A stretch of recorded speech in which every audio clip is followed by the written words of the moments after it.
What's up guys, I'm Nathan and in this video I'll be showing guys the updated anime dimensions tier list for the new Obito season 2 update. So we've got a couple new characters, that's gonna be Obito or the Cursed Sage, as well as Priestess Shrine, who is gonna be the new Battle Pass character. We've also got Rimuru's Awakening skill. So S tier is gonna be for the characters that are meta and kind of close to meta. A tier is gonna be for the characters that are very good. B tier is going to be for the characters that are decent. C tier is going to be for the characters that are kind of, well, mid. And D tier is going to be for the characters that are bad. So Obito, he's going to be like mid to low S tier. He appears to be pretty good for like mob clearing, so could be useful in time challenge. I kind of do like his moveset, like just the mechanics, but there's actually nothing special about him. His damage is definitely nothing crazy. His cooldowns are kind of slow. He's gonna be dealing lesser damage than Esper and Shanks, and he does not really have any special kind of abilities either. No cooldown reset. Well, he does have his ultimate that increases attack range, literally makes him whack people with a DNA stick, but that's not really what you want. What you want is going to be damage or some kind of cooldown reduction. His ultimate, like, the ultimate itself is good, but the side thing isn't really that helpful. So, I mean, overall, he's not too bad because one of his moves you can actually aim, which could actually be really nice in time challenge. So basically, once you've killed a few enemies, you can just aim for the next group and you don't waste your ability. One of his moves groups them all together. Actually, two of them group them all together, and one of them is huge AoE. So yeah, pretty good for wave clearing. Rimuru is going to be like bottom A tier because honestly the awakened version of Rimuru isn't too bad. His assist is also going to be giving you, I think, increased attack or something by 12%, and when you use him itself, it's not too bad. Now his regular moveset isn't anything insane, but it's still not terrible, and obviously the awakening skill, it's an extra DPS boost. Priestess Shrine, I would say, is also going to be bottom A tier. She's like a different version of Alice, though I kind of prefer Alice, but I guess as a healer, Priestess Shrine would definitely be better since I think you can heal other people as well. It's going to be kind of like a damage dealing healer, but that's not really that useful, and I would still definitely pick the Awakened Priestess over this if you just want to go for heals. And also, of course, this is a pay-to-win character, which is why I'm not really going to give priority to her. Then we have Luffy Gear 5, who's going to be top A tier. Luffy Gear 5, definitely, I would not even put him in S because there's definitely no question on whether he's good or not. Now, he's not bad. One of his moves, you can spam it potentially if you're lucky. One of them gives you extended M1s with damage. And I mean, his assist isn't terrible. It's and even you have his awakening skill that's gonna give extra damage, but it's just that his regular damage itself is kind of mid. Then we have Kirito, who's going to be probably like low A tier. Definitely a decent budget character, but nothing too special. Then we have Levi's Awakening, which is honestly quite good. It's gonna give you a lot of buffs. Then we have Gilgamesh, who's going to be here. He was very good, now he's just somewhat good. I would definitely now put him in low S tier. He's kind of mid-main, I mean pretty good for time challenge because he's really fast, and a good assist. Broly is also going to fit that position of good assist against bosses and stuff, but he's a bad main. Then we have Kokushibo, who's going to be right about here. Kokushibo is a good main in dimensions and a kind of decent assist. Then we have Esdeath, who's going to be right there. She's a decent character, good AoE and stuff, but nothing too special. Then we have Katakuri, who's going to be right here. You can spam him. His ultimate allows you to spam all three of your moves, but nothing too crazy about that. Regular Levi is kind of mid, nothing too special about him. I mean, he does have some decent mobility. Then we have Naruto, who's going to be right about here. Naruto is a pretty good assist because his cooldown is pretty low. Then we have Ryuko, who's going to be right there. Ryuko is once again a good assist, but she's once again a pay-to-win character. She costs Robux. Then we have Alice, who's going to be around near Shrine version of Priestess. They kind of like different versions of each other. It's just that Alice is free, but it's still not really worth to buy her either. Then we have Shadow Eren, who is going to go and be somewhere right down here. It's not too bad, but it's like Eren but slower. Then we have Witch Megumin, who is going to be like top 8 tier. She's also really good on time challenges. Honestly, I'm gonna go and put her like low S tier actually. Like she's definitely good, but she's like one of the rarest characters in the game. And we have Demon Lord Rimuru, who's going to be like low A tier. He's gonna be able to heal you and stuff, and it's pretty good for beginners, I guess. But someone that has Demon Lord Rimuru, who is such an old character, I presume that you're not gonna be a beginner. Then we've got Saber, who's gonna be in B tier, good for beginners, I would say.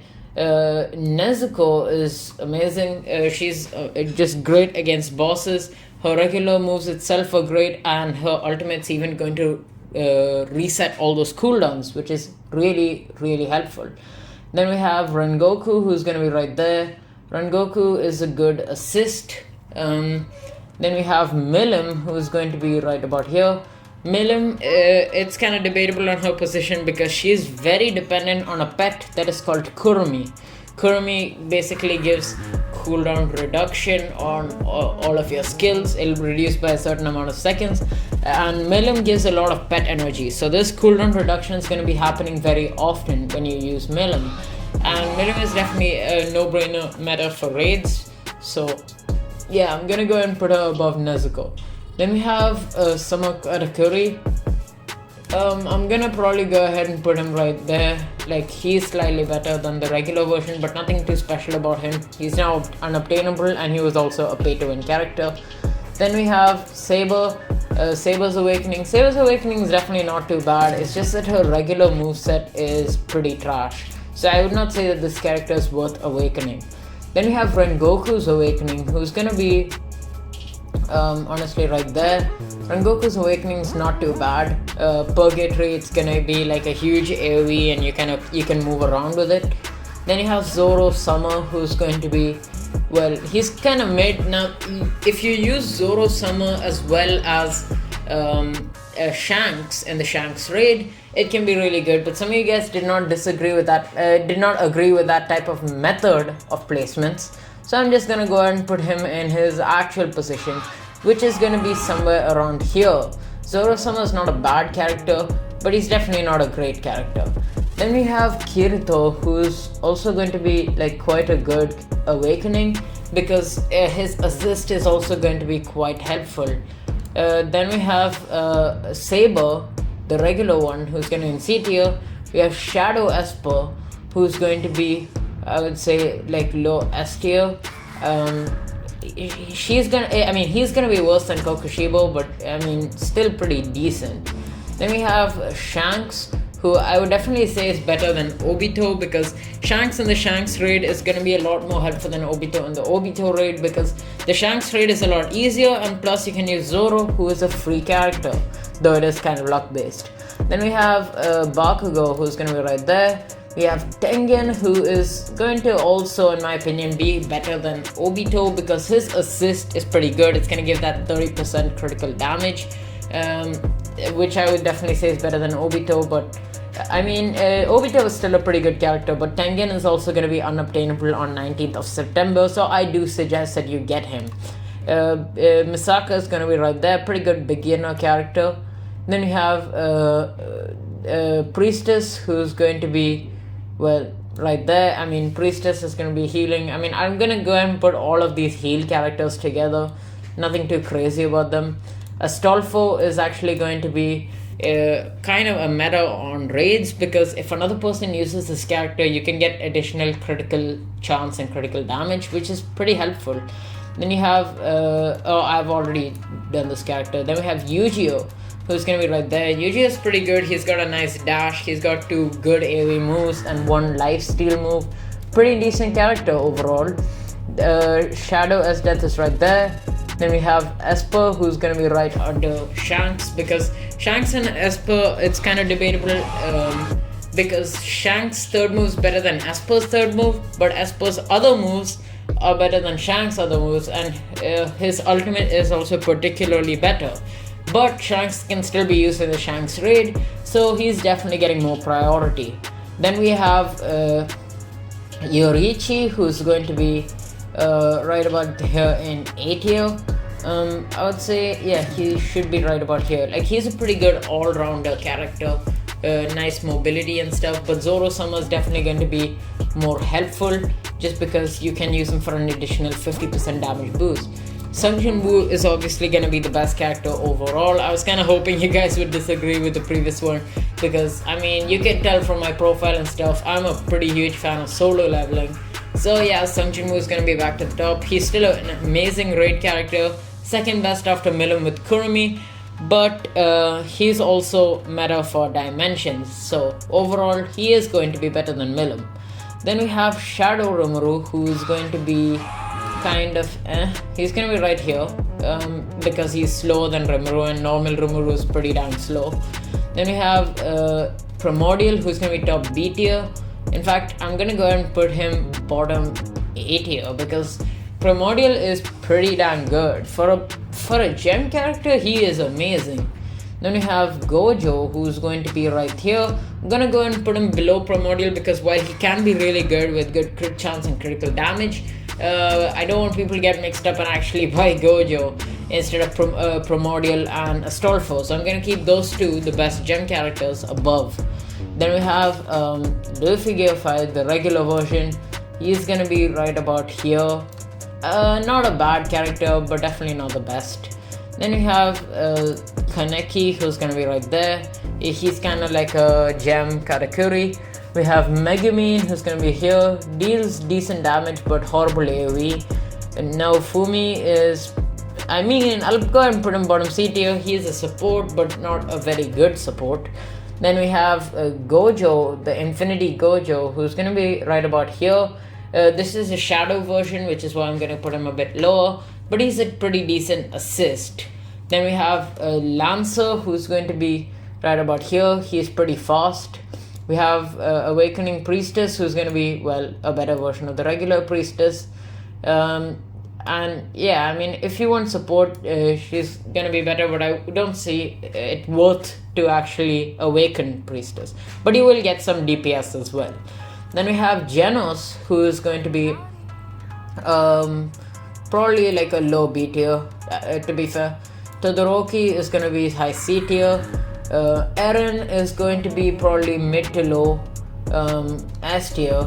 Right, I'll go and put him right there. He's actually pretty nice on time challenge, and I'm moving him back up. I'm not gonna make S tier meta only because Obito's position there is kind of debatable because it's still like he's definitely not meta on raids, definitely not meta on dimensions, but time challenge we're not sure, and that's why since we're taking time challenge, which is not a very major mode, I'll just go and put all of them here.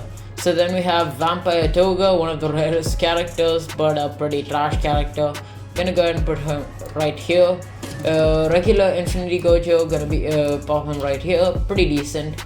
Shadow Yoriichi is going to be kind of bad. None of these shadows are really worth buying.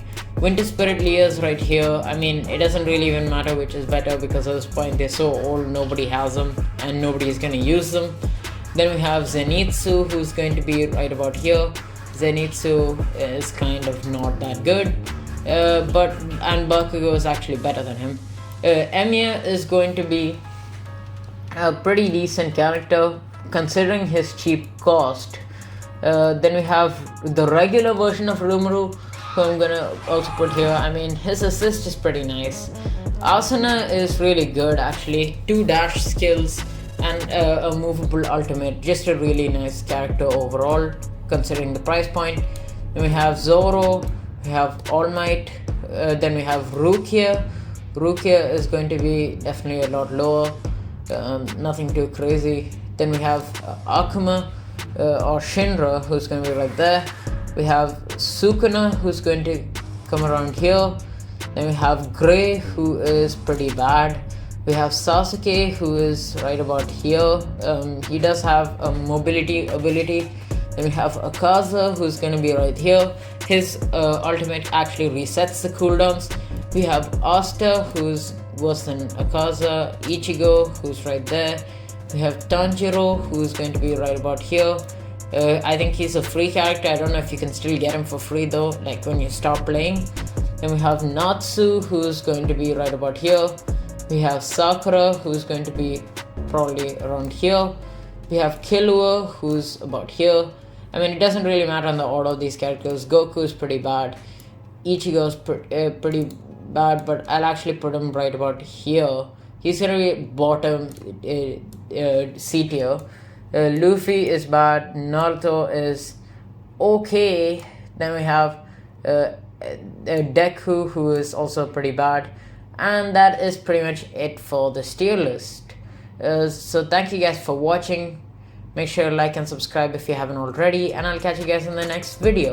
And you know what, before that, I'm actually gonna move all these characters down, because why are they even in C tier? Ichigo, Natsu, I mean not Ichigo, Ichigo can stay up. Actually no, Ichigo will also come down. Naruto will also come down. I'm just fixing this up. Because I just realized C tier is just for mid, and these characters are definitely worse than mid. Then we have, Sakura, I guess I'll let her stay there. Or actually no, I'll move, that looks a lot better, a lot neater. I'm not really ordering these characters at all, because they're all really trash, and it doesn't even matter. But yeah, that is pretty much it for the tier list. So thank you guys for watching, like and subscribe if you haven't already, and I'll catch you guys in the next video. See you.